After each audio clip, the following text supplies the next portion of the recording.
اور یہاں پر کئی پھدک رہے چاند بندوں کو دیکھ کر دمادم مست کلندر کہتے ہیں علی دا پہلا نمبر، اور بعد میں آنے والا غلطی چھپانے کے لیے کہتا ہے نہیں حوض کوثر پر جب آئیں گے تو پہلے نمبر۔ میں نے کہا جو آئے بعد میں وہ تو پہلے نمبر پر ہے، جس کے بارے میں نبی نے ترمذی میں یہ بھی ارشاد فرما دیا، یہ حدیث ہے، فرمایا انت صاحبی فی الغار و صاحبی علی الحوض، فرمایا تو غار میں بھی میرے ساتھ ہوگا، حوض کوثر پر بھی میرے ساتھ ہوگا۔ میں نے کہا جو بعد میں آئے گا اگر اس کا پہلا نمبر ہے تو جو ساتھ ہی اٹھیں گے ان کا کون سا نمبر ہے؟ ٹھیک ہے، علی کعبے میں تشریف لائے، علی کا مقدر بنت اسد خانہ خدا کی جانب گئی، 3 دن تک اللہ کی مہمان رہی، علی کا مقدر۔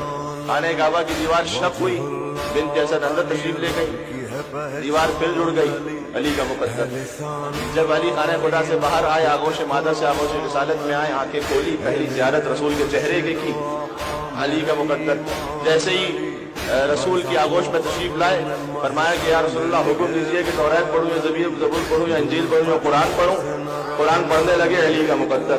سورہ مومنون کی تلاوت فرمائی، علی کا مقدر۔ رسول نے علی کو اپنی آغوش میں لیا اور پیار کرنے لگے، علی کا مقدر۔ 11 برس کی عمر میں دعوت العشیرہ میں شرکت کی، علی کا مقدر۔ وہاں نصرت و حمایت کا وعدہ کیا، علی کا مقدر۔ شب ہجرت بستر رسالت پر سو گئے، علی کا مقدر۔ آیت نازل ہو گئی، وَمِنَ النَّاسِ مَن يَشْرِي نَفْسَهُ ابْتِغَاءَ مَرْضَاتِ اللَّهِ وَاللَّهُ رَءُوفٌ بِالْعِبَادِ، علی کا مقدر۔ بدر کو فتح کیا، علی کا مقدر۔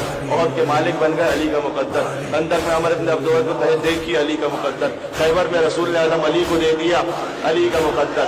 فرمایا لَأُوتِيَنَّ الرَّايَةَ غَدًا رَجُلًا فَرَّارًا غَيْرَ فَرَّارٍ يُحِبُّهُ اللَّهُ وَرَسُولُهُ وَيُحِبُّ اللَّهُ وَرَسُولُهُ، علی کا مقدر۔ علی ستارہ گھر پہ نازل ہو گیا، علی کا مقدر۔ علی کا نکاح عرش پر ہوا، علی کا مقدر۔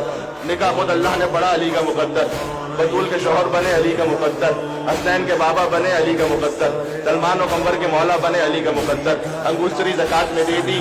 وَمِنَ النَّاسِ مَن يَشْرِي نَفْسَهُ ابْتِغَاءَ مَرْضَاتِ اللَّهِ وَاللَّهُ رَءُوفٌ بِالْعِبَادِ، ہجرت میں آیت نازل ہوئی، إِنَّمَا وَلِيُّكُمُ اللَّهُ وَرَسُولُهُ وَالَّذِينَ آمَنُوا الَّذِينَ يُقِيمُونَ الصَّلَاةَ وَيُؤْتُونَ الزَّكَاةَ وَهُمْ رَاكِعُونَ، آیت نازل ہو گئی، علی کا مقدر۔ احد میں جبرائیل نے کہہ دیا لا فتح الا علی لا سیف الا ذوالفقار، علی کا مقدر۔ صراط مستقیم بنے، علی کا مقدر۔ امام مبین بنے، علی کا مقدر۔ باب حصہ بنے، علی کا مقدر۔ سراج السالکین بنے، علی کا مقدر۔ حلال مشکلات بنے، علی کا مقدر۔ عین اللہ بنے، علی کا مقدر۔ وجہ اللہ بنے، علی کا مقدر۔ لسان اللہ بنے، علی کا مقدر۔ لید اللہ بنے، علی کا مقدر۔ ایسا لگتا ہے مقدر لکھنے والا بھی کوئی علی والا ہے۔ بی بی کلثوم کے زینب کے مثالی بابا، قائم عالم